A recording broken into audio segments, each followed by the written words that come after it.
क्षेत्र बजाज कमेटी 1997 से अज्ञात मृतकों का दाह संस्कार कर उनकी अस्थियों को सुरक्षित व व्यवस्थित रख हर 3 साल बाद विसर्जन यात्रा कार्यक्रम आयोजित कर गंगा में विसर्जित करती आ रही है।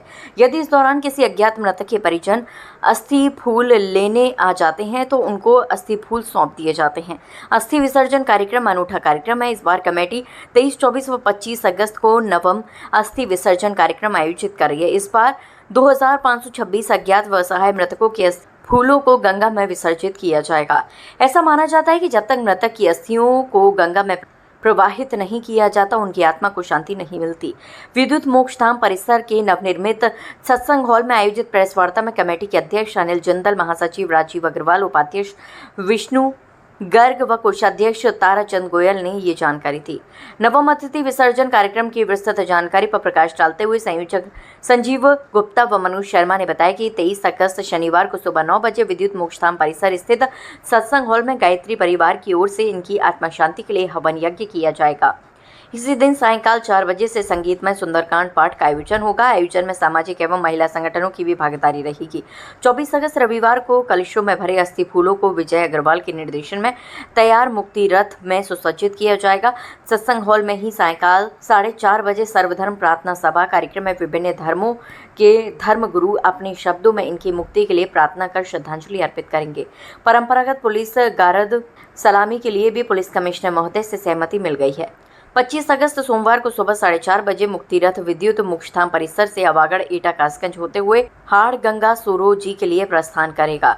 शहर के विभिन्न नागरिक, समाज सेवी व कपड़ा व्यवसायी भी कई बसों द्वारा साथ में जाएंगे। विसर्जन यात्रा में कई बाजार कमेटियों व सामाजिक संगठनों की ओर से विसर्जन स्वागत सत्कार किए जाने के समाचार मिलते रहे हैं। सूरोजी पहुंचकर विधि विधान से दोपहर 12 बजे मानव श्रृंखला बनाकर गंगा में इन अस्थियों को प्रवाहित कर दिया जाएगा। गंगा स्नान, ब्राह्मण भोज व भंडारे के साथ कार्यक्रम संपन्न होगा। पूर्व अध्यक्ष डॉक्टर सुरेश गोयल, श्री ओम टंडन व सुनील विकल ने जानकारी दी कि कमेटी का सबसे पहला अस्थि विसर्जन कार्यक्रम 1947 में संपन्न हुआ, जिसमें 502 मृतकों के अस्थि फूल थे। इसी प्रकार 2003, 2006, 2010, 2013, 2016, 2019, 2022 में अस्थि विसर्जन कार्यक्रम के तहत कमेटी द्वारा क्रमशः 1024, 800, 1501, 1500, 1411, 2080, 3022 मृतकों के अस्थि फूलों को विसर्जित किया जा चुका है। उल्लेखनीय है कि कोई भी व्यक्ति अज्ञात पैदा नहीं होता, उसके साथ घटित घटना उसे अज्ञात बना देती है। घटना के शिकार जब ऐसे किसी मृतक की शिनाख्त नहीं हो पाती है तो वह अज्ञात की श्रेणी में आ जाता है। अज्ञात किसी भी धर्म व समाज का हो सकता है। अंततः सभी धर्म व समाज के लोगों को इस कार्यक्रम में सहभागिता निभानी चाहिए। अस्थि विसर्जन यात्रा में साथ चलने के लिए कमेटी ने बसों की व्यवस्था की है। साथ चलने के लिए 20 अगस्त तक इन नंबरों पर संपर्क किया जा सकता है।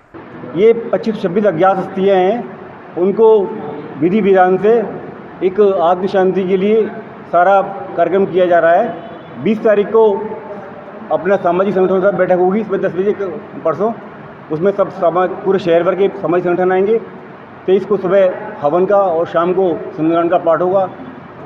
24 तारीख को सर्वधर्म प्रार्थना सभा, जिनमें सारे शहर के धर्म गुरु जितने भी हैं सब आएंगे, और सलामी गारद का गार्ड ऑफ ऑनर का में सहमति मिल गई है, जो हर बार होती आई है, वो भी होगी। 25 तारीख को एक रथ सजा करके ले जाया जाएगा अस्थियों को। 125 कलशों में भर दिया है अभी, बाकी सब कलश भरने रह गए हैं, वो सब सजा करके ले जाया जाएगा। इसमें असहाय और अज्ञात दोनों तरह की अस्थियाँ हैं। जो कुछ शिनाख्त के लिए बच जाती हैं, महीने 1.5 महीने की अस्थियाँ, वो रोक ली हैं, बाकी ले आ रहे हैं। इस समय हम 2526 अस्थियों को विसर्जन के लिए ले जा रहे हैं। हम 1-1.5 महीने की अस्थियाँ छोड़ देती है, 2 महीने तक की, तो करीब 100-150 से अस्थियाँ मतलब रह गई हैं। और हमारे वरिष्ठ साथियों ने बताया, उसी हिसाब से सबसे काम होती है।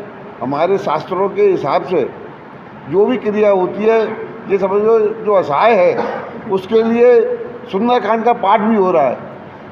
सुंदरकांड का पाठ जो है वो पहली दफ़े हम लोगों ने स्टार्ट करा है। हमारे मोक्षधाम प्रभारी मनोज शर्मा जी के प्रेरणा से ये चीज़ नहीं होने जा रही है कि इन अस्थियों के लिए सजी हुई है और इनके लिए सुंदरकांड का पाठ का अलग से आयोजन किया गया है। गायत्री सब जो भी है वो तो पूरी है, मतलब जो भी जैसे एक्सीडेंट हो गया, बाहर के लोग हैं, अब बाहर के लोग हैं तो वो नहीं आ पा रहे हैं, वो सब है इसके। मैंने आगरा जिले की है, आगरा से बाहर की भी है। आगरा ज़िले की भी होती है, बहुत दूर दूर की होती है। आगरा ज़िले की बहुत से असहाय हैं, उन्होंने कह दी थी कि भाई ये अब आप ही क्षेत्र वाजा ही करेगा इसको, उन्हें मालूम है क्षेत्र वाजा और उनके हिसाब से और बढ़िया करेगा। आज आप बताइए, पुलिस गारत की सलामी, आज गायत्री पाठ का आयोजन, सुंदरकांड का पाठ, सब धर्म, मतलब कोई भी धर्म का हो, सबके धर्म गुरु आके नहीं है, हर धर्म के उसके हिसाब से प्रवचन करेंगे। यात्रा कैसे कहाँ से 25 तारीख को सुबह यहीं से 4:30 बजे बसों द्वारा हरगंगा सौरों के लिए प्रस्थान करेंगे। सुबह 4:30। जैसा कि अभी हमारे साथी छोटे भाई टंडन साहब ने बताया कि कोई भी व्यक्ति अज्ञात ना होता है।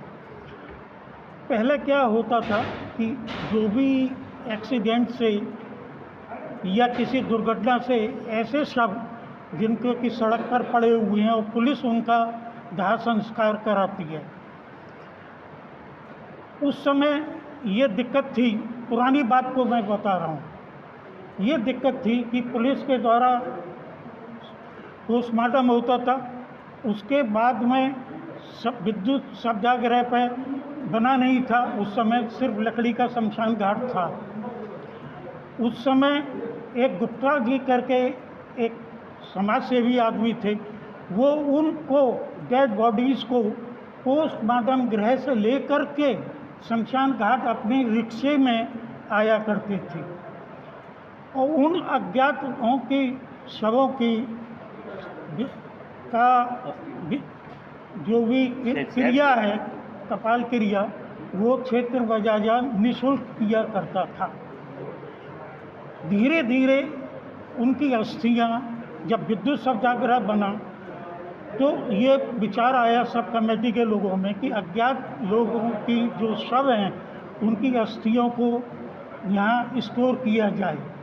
उसके लिए यहाँ व्यवस्था करी गई क्षेत्र में और उनकी अस्थियों को स्टोर किया गया। इसकी एक बहुत इम्पोर्टेंट घटना मैं बताता हूँ। आगरा के एक प्रसिद्ध ज्वेलर्स, नाम नहीं लूँगा मैं, उनके लड़के का अज्ञात एक्सीडेंट में डेथ हो गई और वो अज्ञात की तरीके से सब उसका श्रद्धा हो गया। उसके घर वाले बहुत बेचैन थे, क्या हुआ क्या नहीं हुआ, कहाँ हुआ। क्षेत्र बजाजा अस्थियों को स्टोर करता था। अशोक गोयल ने उन लोगों ने अशोक गोयल को प्रयास किया, अस्थियां देखी गई और आपको ताज्जुब होगा कि उन्होंने एक अस्थि को पहचान लिया कि ये मेरे बेटे की है। कैसे? उसमें अंगूठी थी उसके हाथ में, वो अंगूठी उस अस्थियों में थी, उस अंगूठी से पहचाना था कि ये अस्थि मेरे बेटे की है। वो परिवार इस कदर वो हुआ प्रभावित और क्षेत्र के लिए तमाम उनमें हाँ वो जो उस समय ये सारा का सारा कार्यक्रम हुआ। धीरे धीरे ये कार्यक्रम हुआ। जैसे मैंने बताया कि सबसे पहले भागवत कथा हुई यहाँ 1 हफ्ते की, उस समय से शंकरलाल महेश्वरी जी हमारे अध्यक्ष थे और धीरे धीरे ये कार्यक्रम चालू हुआ जो नित्य प्रतिदिन चल रहा है और हर तीसरे